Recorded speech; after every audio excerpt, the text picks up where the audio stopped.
we're going to get into this, inshallah. I already filmed this video, and then I realized I was all over the place. And so I'm just like, let me refilm it. So assalamu alaikum. If you are new here, my name is Hannah. I am a healing and trauma coach for Muslim women. I help Muslim women heal from complex trauma and create beautiful lives ahead of them. If that's something you're interested in, go to the link in my description, learn more about my program and what I offer, and you can sign up there. But again, that's not what this video is about. I want to talk about why I don't wear makeup. So let me tell you what inspired this video, first of all. I got a message on my DMs. It was from one sister. I forgot her name. It's going to be so hard to find the message. But she had messaged me essentially saying she came across my channel or my social media, and that she felt inspired and that she loved that I didn't wear makeup. And it was inspiring her to wear less makeup. Now, when the decision came to me to stop wearing makeup while filming, I did it for me. And I didn't think that it would influence anyone else's decision. But now that I know that it actually is having an impact on the ladies who watch it, I figured I'd make a video about it and speak more deeply and speak very frankly, because this is a topic I think we get very sensitive about. But my principle, or the way that I try to live my life, is that there comes a point where we have to submit our ego to Allah subhanahu wa ta'ala, and we have to be willing to have the difficult conversations. And conversations around fiqh or aqidah, so fiqh, which is jurisprudence or the laws, how Allah subhanahu wa ta'ala asks us to operate in our lives, and aqidah, which is theology, right, the principles of our deen, essentially. We can't come to it with a hypersensitivity. We really have to lay our ego in front of it and take it for what it is, and really think about these rulings and these principles and faith principles exist for our own well-being, because we live for the akhirah, period. So how did I get to this point? I can't talk about it without talking about some of my story and taking you guys into the life of young Hannah. So I remember when I was like really young, there was a lot of conversation going on in the public sphere about the crushing beauty standards that existed on women. And I mean, even if you go back, so I was born in 1995, right, the 90s and early 2000s, there was this really intense pressure to be stick thin.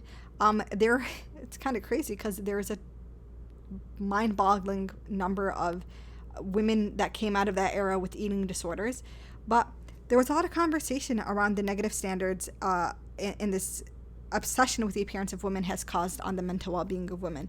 And in fact, I remember coming across a statistic where it was essentially that by age 8 or 9, I don't remember exactly, about 90% of girls have already identified something wrong with their body, something they didn't like about their body. 8 or 9. And it begs the question, what poison are we feeding our girls that allows them at an age where they should just be worried about playing and being silly and being joyful to focus on something wrong with their bodies? And what cycle have we perpetuated as women? Because little girls don't learn from each other, they learn from the older adult women around them. What cycle have we perpetuated where we've normalized self-hate of the bodies and the faces that Allah subhanahu wa ta'ala gave us? And I was stuck in that cycle. When I was in high school, I could not leave to high school without makeup. Now, let me preface this by saying, when I was in high school, they did not have the makeup that we have now. That didn't kick off until like I was in undergrad, until I was in college. Sephora wasn't a thing, Ulta wasn't a thing, right? MAC was the most that they had. So even the makeup that I was putting on, if I was to put it on what I put on in high school at this time, you would look at it and be like, oh, that's nothing. But the issue isn't what I was putting on my face. It was the fact that I felt like I couldn't leave my house without it. And that at that young age, I wasn't recognizing what that was doing to my brain, what that was doing to my self-perception, how that was affecting my self-esteem, my self-concept, which are all different things. Fast forward, I'm in undergrad. And now there's more makeup coming out. And although it's still not to the extent that it is today, I also could not leave without makeup. And for me, it might be like a bit of filling in my eyebrows, mascara, concealer, blush, and bronzer. Right? I wasn't wearing foundation or lipstick or contour, and contouring was just being introduced actually at this time. I don't know if I'm dating myself, but I couldn't leave the house without that. And I distinctly remember, and I can even, as I envision, I can see myself standing in front of the mirror in my parents' room as I was putting on the makeup, and I looked at myself and I realized that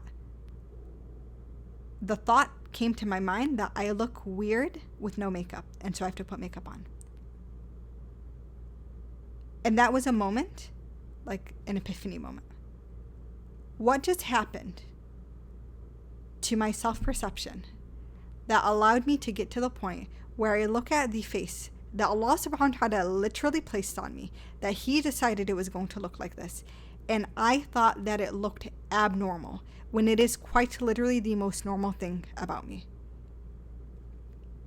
And I was like, oh no, one thing about me and the way that I live my life is I don't like other things controlling me. I do not like my emotions. I do not like negative thought patterns taking over me. And so I realized in that moment, I can't continue this. How did I become okay with thinking that the only acceptable way to present myself to the world is through distorting my features that God gave me, and that my normal face now looked abnormal to me? Why was I okay doing that to my brain? Why was I okay with social standards becoming the standard that I set for myself when social standards don't necessarily care about your mental well-being? And so I started an experiment for myself. And each week, I would remove a makeup product.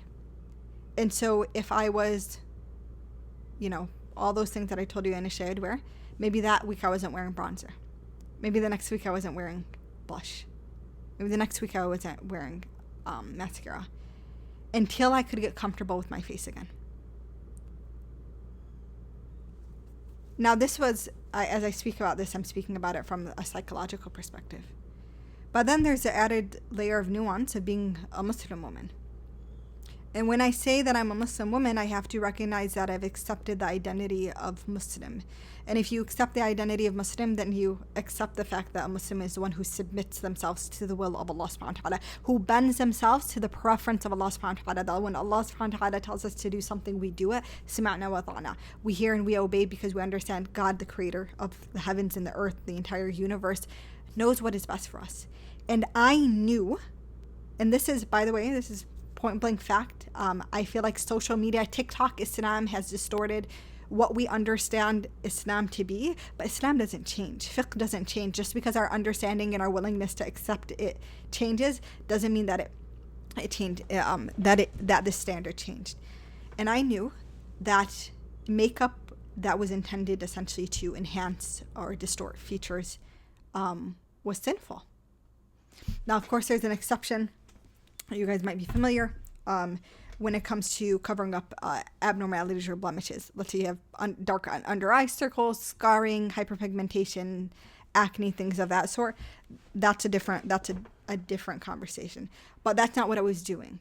I was using makeup to distort the way that I looked, to enhance my beauty and present myself out to the world. And I was doing that counter to Allah subhanahu wa ta'ala's requirement of me as a Muslim woman. What Allah subhanahu wa ta'ala required of me was hijab. And hijab is not covering your hair. Hijab is not wearing loose clothing or modest outfits. Modesty is a very loose term, and there's a lot that falls under it. Hijab is a set of standards and procedures in the way that what we place on ourselves in regards to clothing, what we place on our face, and how we behave. And I think I said this earlier, but I had to submit my ego to this, right? That, yeah, if I'm like caking makeup on, and yes, I'm covering my hair and my clothes might be loose, but am I actually fulfilling hijab? No, there's gaps in my hijab. And why would I be okay why would I be okay with the gaps in a fard? Do you guys get what I'm saying? Like, the fara'id are a select few acts of worship that God essentially is telling us, do this, complete it entirely, and like make sure that every single day you don't leave it open. Our salah, as an example, hijab for women. Yes, there's hijab for men, but the rules are very simple. It's very hard. If you're a man who's breaking the rules of hijab, that's a whole other conversation. Get it together. But you know, these are the basics. And so why would I compromise a fard? The fara'id are like the first things that are going to be presented, right? There's actually, when it comes to salah specifically, right, there's a hadith in which we're told that on the day of judgment, if our salah is good, the rest of our reckoning will be good, our accountability will be good. And essentially, it's a reminder that focus on your fard first. We live in this world.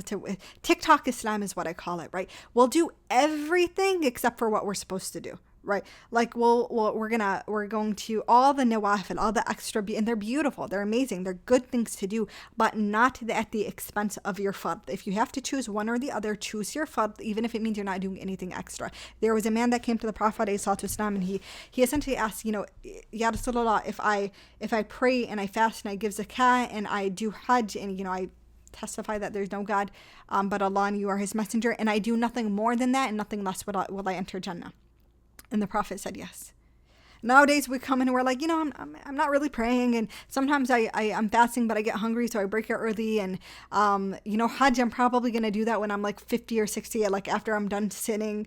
Will I still get into Jannah? Because like I'm making dua, and I like sometimes will post a cute picture of like the Quran and like a cute little Islamic quote, maybe with the hadith. Like we're just completely gone.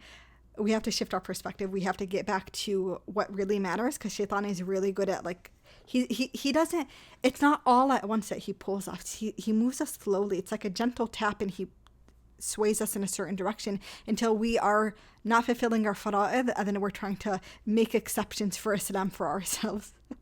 Anyways, again, TikTok Islam is what I call it, because it's, people are just getting really distorted information.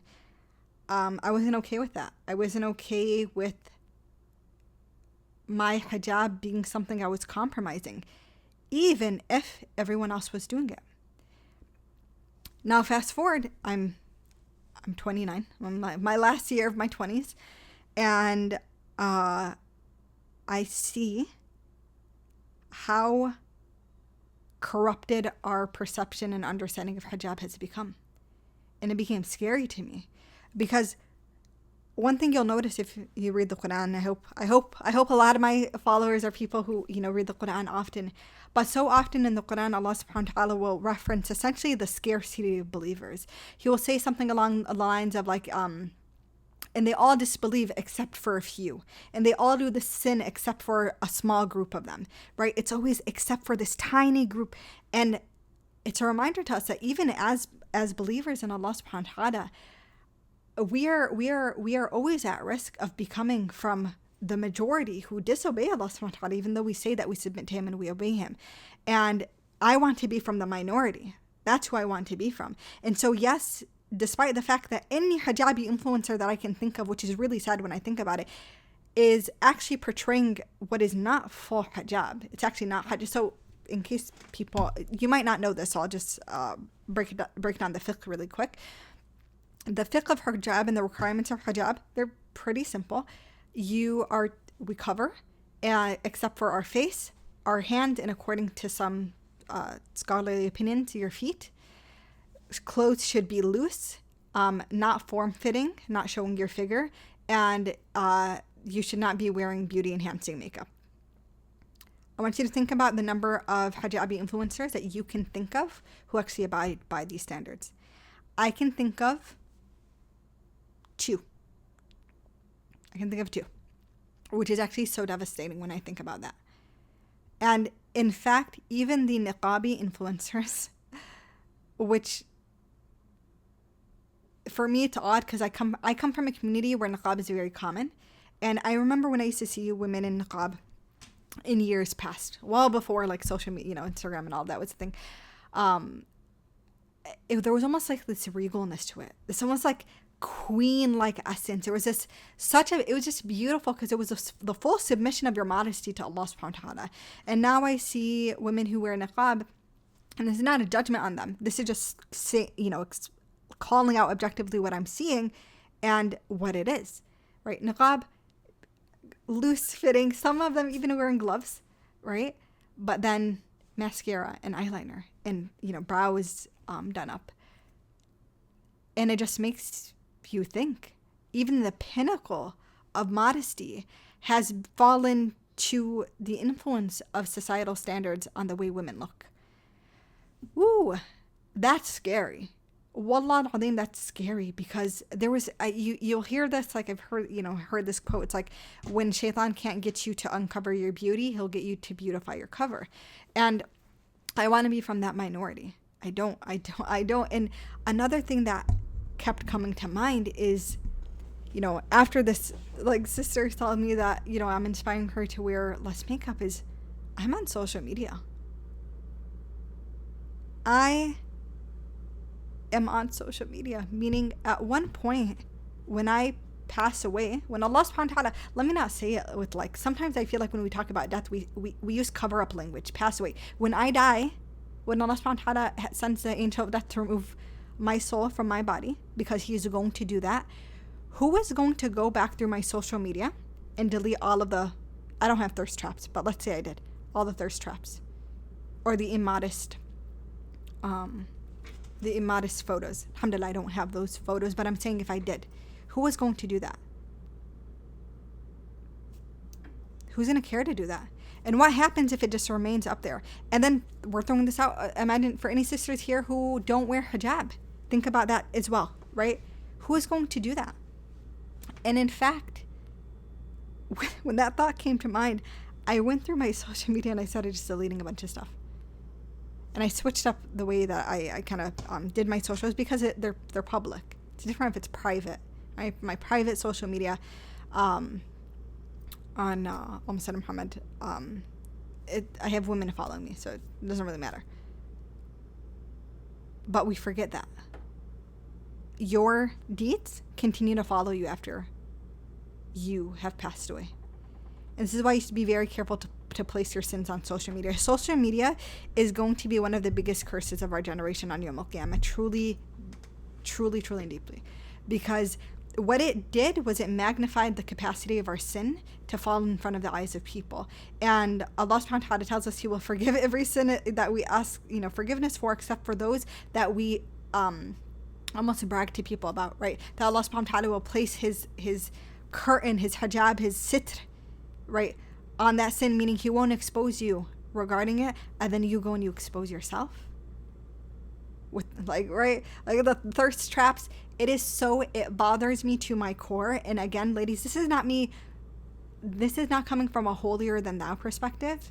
I actually hate when people, like, I hate anytime someone tries to give advice. There's immediately like, no haram, please, no this and that, no this and what is going on as Muslims when we can't accept accountability or take advice? Not everybody is trying to haram, please. Yes, there's a wisdom in a way that we go about things, but if you can't take that, that's an issue with your own heart that you have to manage. Because Umar ibn al-Khattab said it very well, right?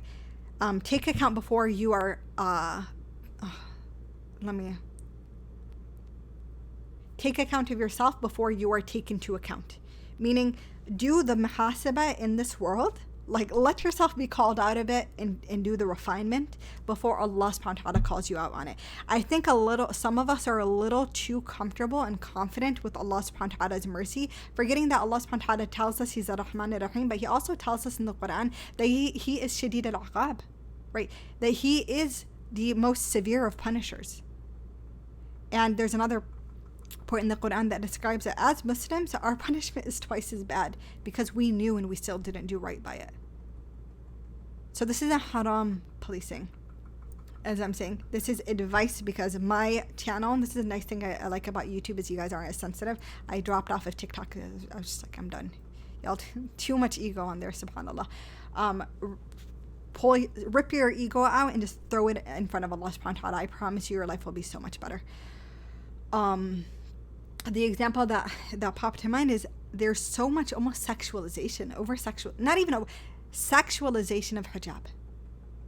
There is like this, and I'm not even talking about the beautifying makeup, right? The lashes and the contour. By the way, ladies, I don't know if I said this already or in the old recording, but I'm someone who's actually very good at makeup. I've never posted the photos of like the very intense looks that I do, but I know how to do it. It's not a skill issue, right? I know what I look like with makeup. I know what I look like without hijab. It's not that. So I'm not talking about, when I'm talking about sexualization of hijab, it's beyond the, being fully done up physically, the lashes and the contour and the blush and the gloss and right. And listen, even I look at that and I'm like, damn, that girl looks good. Like she looks, it's pretty, it's beautiful. But then there's even in the mannerisms that we now see on social media. And guess what? You know what Islam does? It polices our mannerisms. I know that's not socially, I know that's not woke to say, but that's the reality of it. It polices our mannerisms. It polices the mannerisms of men and women. And so when I'm seeing, certain I can't even repeat them on video for fear of the demonstration becoming a sin against me. But very sticking out your tongue in a certain way, things that are truly intended, and whether or not you intend them that way, the look in and of itself, it has that connotation of sexiness. That's what it is. It doesn't matter. It doesn't really matter your intention if it's perceived that way, right? The certain move of the shoulder, the walking back and forth with hips swaying. These are things the Prophet ﷺ literally said that women are cursed for. And we take it so lightly because it's like we don't want to be called out for it. We don't want the haram police. We're so sensitive to the accountability when it comes to modesty, and a lot of that is influenced by Western liberal feminism, because one of the biggest one of the biggest points on the list of advocacy measures is in regards to policing the way women look and dress and the way they appear. But if you're Muslim, then you recognize that you believe in a Rabb who does set those standards. There's a really interesting verse from Surah Al-Hujurat that I love. I love it because I think it's a really good way to check ourselves. It was a good way for me to check myself. In which the Bedouins, I believe it was the nomads of Medina, around Medina, are telling the Prophet that they have Iman. And Allah subhanahu wa ta'ala tells the Prophet to tell them, do not say, let me see if I can actually pull up the verse for you guys. I have my computer right in front of me. Give me a moment as I do this, inshallah, because I'm not editing this video.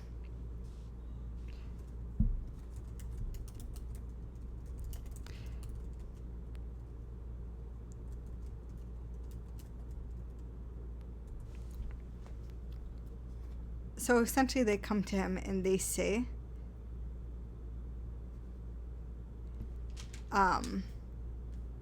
the Bedouins say, we have believed.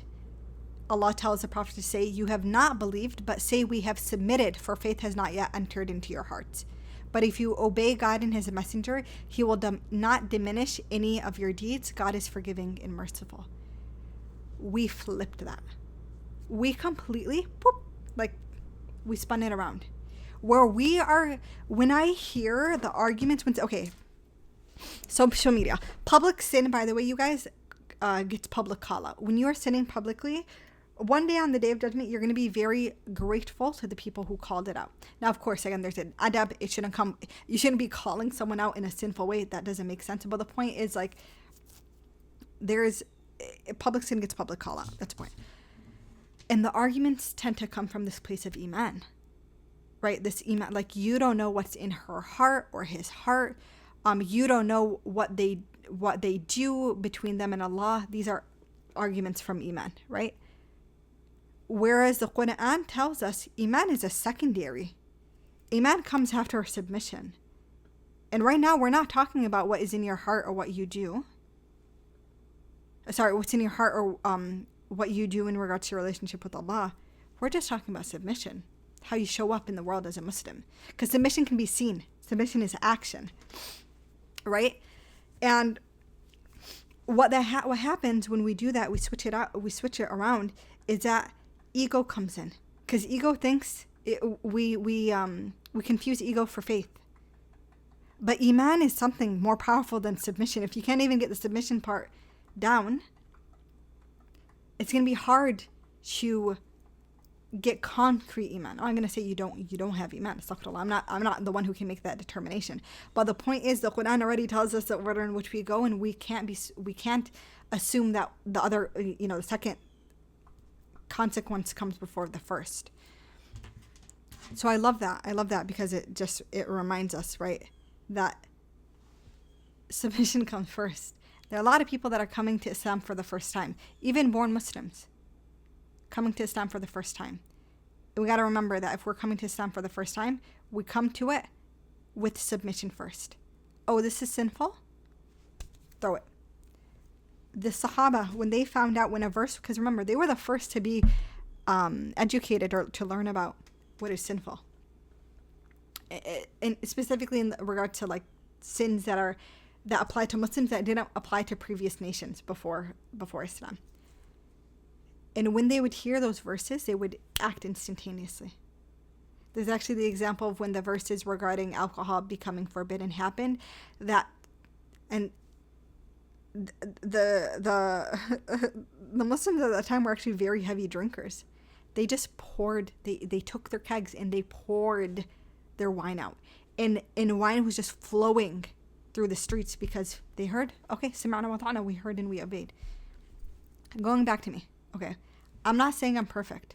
In fact, you probably can scroll and find pictures of me, or not pictures, like old videos earlier in my channel where makeup is there. This decision that I made in regards to like showing up without makeup is one that I made more recently in the past 6 months, I would say. And I just didn't tell anyone about it. I just kind of did it. And I was amazed at the effect it had on my psyche because I stopped caring.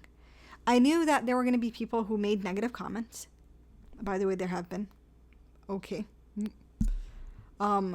I knew that maybe even like some friends or family members would be like, well, why don't you just wear a little concealer or do something? But I'm just like, I don't care. I don't care. I want my content to be content that just brings people closer to God, that helps them become better people, that helps them increase their mental resilience and their spiritual resilience. I care about their overall well-being. And I don't need to look pretty in order to do that. And I know that. I think I'm pretty. I think I'm very pretty. And even if people vehemently disagreed, I'm married. So alhamdulillah, I also get that affirmation. And if I want to exercise it, I get to exercise my beauty in a halal way, right? I did not want to be enslaved to my own nafs. Not any longer. I didn't want to be that I couldn't appreciate that which Allah subhanahu wa ta'ala gave me and that I felt a need to distort it.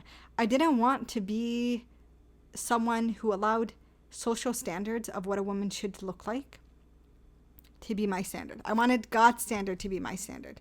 And I'm not perfect and I make mistakes and I have shortcomings, but it's what I decided I'm going to strive for.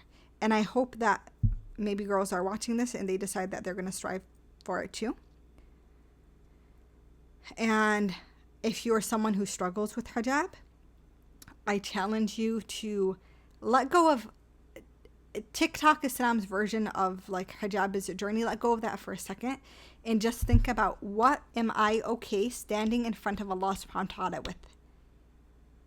Submission before Iman. What am I okay with? If Allah took my soul, if Allah sent me a letter that told me that in 24 hours, Malak al-Maut, is the angel of death, is going to come and take my soul, what am I okay with?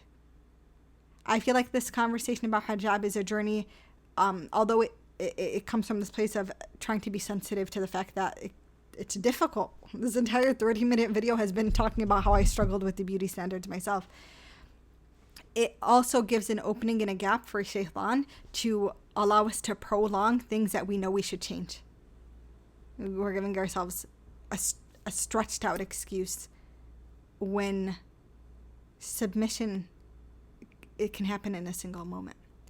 So I challenge you to think about that, to make dua for hidayah and strength, and to make the call, and just remember, sis, wallahi, you will never, ever, ever, ever, ever regret making a decision for the pleasure of Allah subhanahu wa ta'ala before anyone's pleasure, including yourself.